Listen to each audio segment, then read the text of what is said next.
ആഗോള അയ്യപ്പ സംഗമം എന്ന നമ്മുടെ അർത്ഥപൂർണമായ ഈ കൂട്ടായ്മ അതിൻ്റെ അവസാന ഘട്ടത്തിലേക്ക് കടക്കുകയാണ്.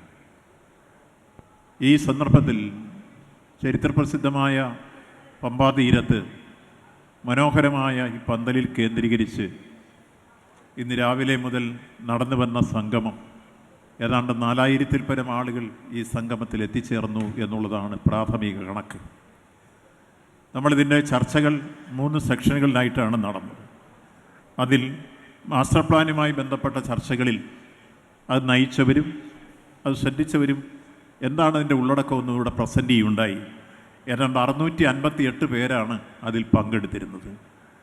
രണ്ടാമത് പ്രധാനമായും സ്പിരിച്വൽ ടൂറിസവുമായി ബന്ധപ്പെട്ട് ആ ചടങ്ങിൽ പങ്കെടുത്തിരുന്ന ടി.കെ. നായർ തന്നെ ആ വിഷയം ഇവിടെ അവതരിപ്പിച്ചു.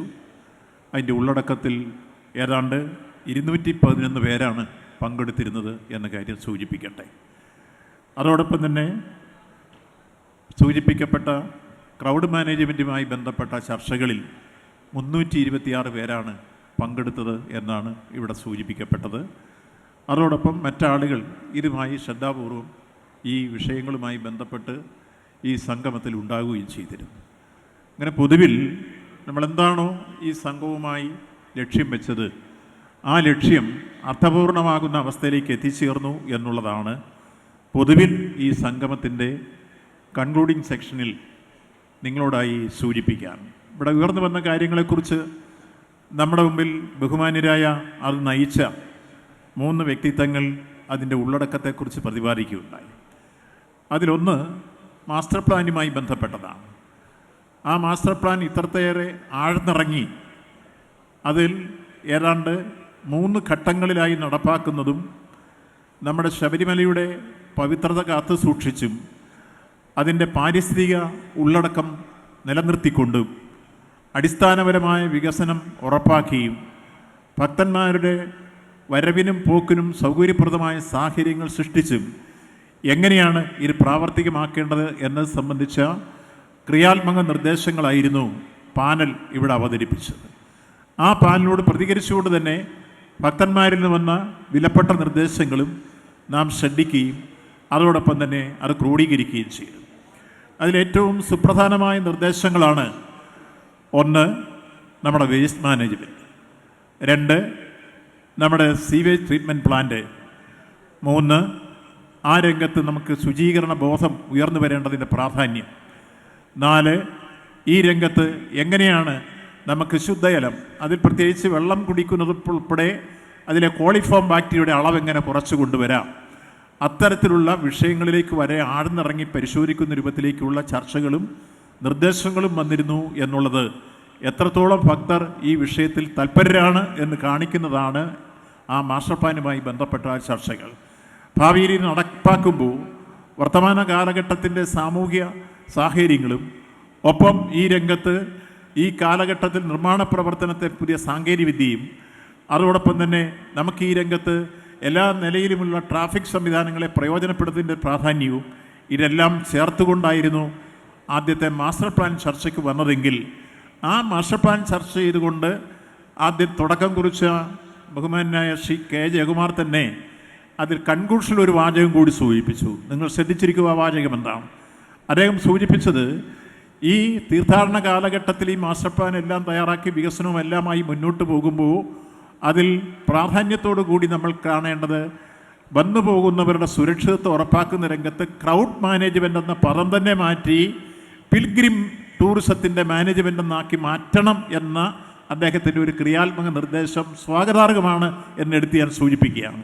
ക്രൗഡ് മാനേജ്മെൻ്റ് എന്ന് പറയുമ്പോൾ ഒരു പ്രശ്നം നമുക്കറിയാം. പോലീസ് ചില ഘട്ടങ്ങളിലെങ്കിലും അദ്ദേഹം സൂചിപ്പിച്ച പോലെ ചൂരലെടുക്കുകയോ ഒരുപക്ഷെ ഭാവവ്യത്യാസത്തിൽ സംസാരിക്കുകയോ പരുഷമായ ഭാഷയിൽ ഇടപെടുകയോ ഒക്കെ ചെയ്യുന്ന നിലവാരമുണ്ടാവാം.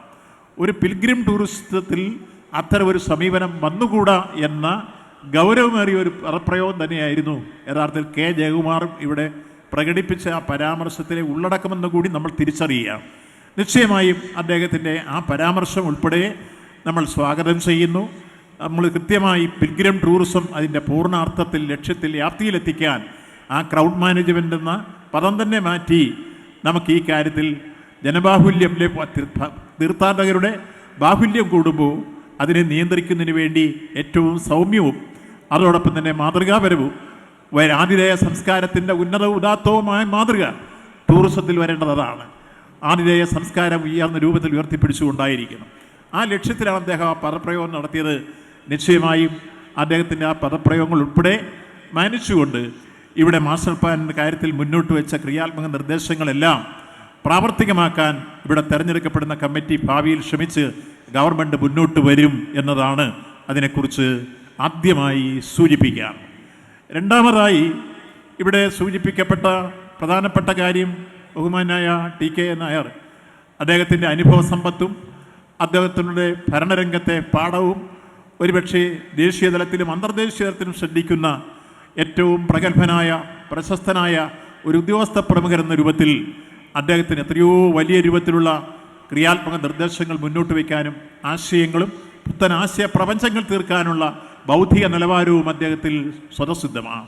അതെല്ലാം പ്രയോജനപ്പെടുത്തിക്കൊണ്ട് അദ്ദേഹം മുന്നോട്ട് വെച്ചത് തത്വമസിയിലാണ് അദ്ദേഹം തുടങ്ങിയത്.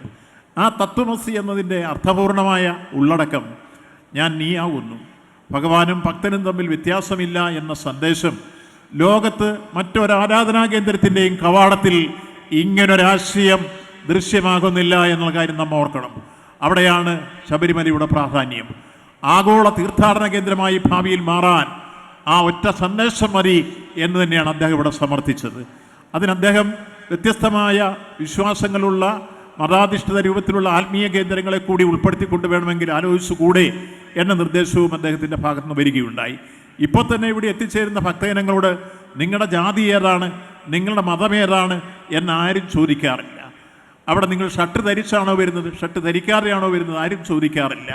ഇത്തരത്തിൽ വരുന്ന ഭക്തജനങ്ങൾക്ക് ഭഗവാനും ഭക്തനും തമ്മിലുള്ള വ്യത്യാസമില്ലാതെ അവിടെ കുടികൊള്ളുന്നത് ധർമ്മശാസ്ത്ര അല്ലെങ്കിൽ അയ്യപ്പനാണെങ്കിൽ വരുന്നവരും അയ്യപ്പനാണ്. ഇങ്ങനെയുള്ള ഒരു തീർത്ഥാടന കേന്ദ്രം ലോകത്ത് എവിടെ നിൽക്കുന്നു? ആ പ്രാധാന്യത്തിലേക്ക് വിരൽ ചൂണ്ടിക്കൊണ്ട് അർത്ഥപൂർണമായി നമുക്ക് ഇതാ മതസൗഹാർദ്ദത്തിൻ്റെ കേളീരംഗമായി ലോകത്ത് എല്ലാവർക്കും ശ്രദ്ധിക്കപ്പെടാൻ കഴിയുന്ന ഒരു തീർത്ഥാടന കേന്ദ്രമായി ഒരു വിശ്വമാനവയുടെ ഏറ്റവും വലിയ സമുന്നയ സമ്മേളനം എന്ന രൂപത്തിലേക്ക് ഈ തീർത്ഥാടന കാലഘട്ടത്തെ മാറ്റിയെടുക്കാൻ കഴിയുന്ന ഈ സംഘത്തെ ആ രൂപത്തിൽ വിപുലവും വിശാലവുമായ അർത്ഥത്തിൽ എടുക്കണമെന്ന നിർദ്ദേശമാണ് ബഹുമാനായ ടി.കെ. നായരുടെ ഭാഗത്തുനിന്ന് മുന്നോട്ട് വന്നത്. അദ്ദേഹം പൊതുവിൽ പ്രകടിപ്പിച്ച വികാരങ്ങളോട് പൊതുവിൽ സദസ്സർ യോജിക്കുകയാണ് ഉണ്ടായിട്ടുള്ളത്. നിശ്ചയമായും ഇതും കമ്മിറ്റി ചർച്ച ചെയ്യും എന്ന കാര്യം എടുത്തു സൂചിപ്പിക്കട്ടെ. ആത്യന്തികമായി സംഘാടകർക്ക് തന്നെ ആദ്യം മുതലുള്ള ലക്ഷ്യവും ഒരു ആഗോള തീർത്ഥാടന കേന്ദ്രമാക്കി ഇതിനെ മാറ്റുക എന്നുള്ളത് തന്നെയാണ്. ആ നിലയിലേക്കുള്ള പ്രായോഗിക രൂപത്തിൻ്റെ ഉള്ളടക്കങ്ങൾ കൂട്ടിച്ചേർത്താണ് അദ്ദേഹം ഇവിടെ അത് പ്രതിപാദിക്കപ്പെട്ടത്. മൂന്നാമതിവിടെ ഞങ്ങളുടെ secretary Shri Rajamanikyam crowd management എന്ന രൂപത്തിൽ ടൈറ്റിൽ കൊടുത്താണ് അവതരിപ്പിച്ചതെങ്കിലും അതിൽ അവർ സൂചിപ്പിച്ച ആധുനിക കാലഘട്ടത്തിലെ ആർട്ടിഫിഷ്യൽ ഇൻ്റലിജൻസിൻ്റെ സംവിധാനങ്ങളെ പ്രയോജനപ്പെടുത്തിക്കൊണ്ട് വളരെ ജാഗ്രതയും സൂക്ഷ്മവുമായ നിരീക്ഷണങ്ങൾ ഉറപ്പാക്കി നമ്മുടെ ഇത്തരത്തിൽ വലിയ രൂപത്തിൽ ആൾക്കൂട്ടം ഉണ്ടാകുമ്പോൾ ആ ആൾക്കൂട്ടത്തെ ഇവിടെ ജയകുമാർ സാർ സൂചിപ്പിച്ചതുപോലെ നമുക്ക് പിൽഗ്രിം ടൂറിസത്തിൻ്റെ സൗമ്യഭാവത്തിൽ ആതിഥേയ സംസ്കാരത്തിലെ ഉന്നത ഉദാത്തവുമായ മാതൃക സൃഷ്ടിച്ചുകൊണ്ട് തന്നെ അത് മാനേജ് ചെയ്യാൻ കഴിയുന്ന സാഹചര്യങ്ങളും സാധ്യമാക്കാൻ കഴിയും പ്രയോഗത്തിൽ എന്ന കാര്യം തന്നെയാണ് അതുമായി ബന്ധപ്പെട്ട് ഇവിടെ നിർദ്ദേശിക്കപ്പെട്ടത്. നിശ്ചയമായും ഈ 3 നിർദ്ദേശങ്ങൾ നമുക്ക് ഭാവിയിൽ കുറ്റമറ്റതാക്കി തീർത്ഥാടന കാലഘട്ടത്തെ മാറ്റിയെടുക്കാൻ സഹായിക്കുന്ന തരത്തിലൂടെ ഭാവനയോടെയും ധാരണയോടെയും ദിശാബോധം പകർന്നും നടപ്പിലാക്കാൻ വേണ്ടിയുള്ള ഭാവി പ്രവർത്തനങ്ങൾക്ക് രൂപവും ഭാവവും നൽകാൻ തിരുവിതാംകൂർ ദേവസ്വം ബോർഡും ഒപ്പം എല്ലാ സഹായവുമായി ഗവൺമെൻറ്റും ഉണ്ടാകുമെന്നാണ് ഈ സന്ദർഭത്തിൽ ഇതിൽ പങ്കെടുത്ത ആളുകളെ വിനയപൂർവ്വം അറിയിക്കാനുള്ളത്.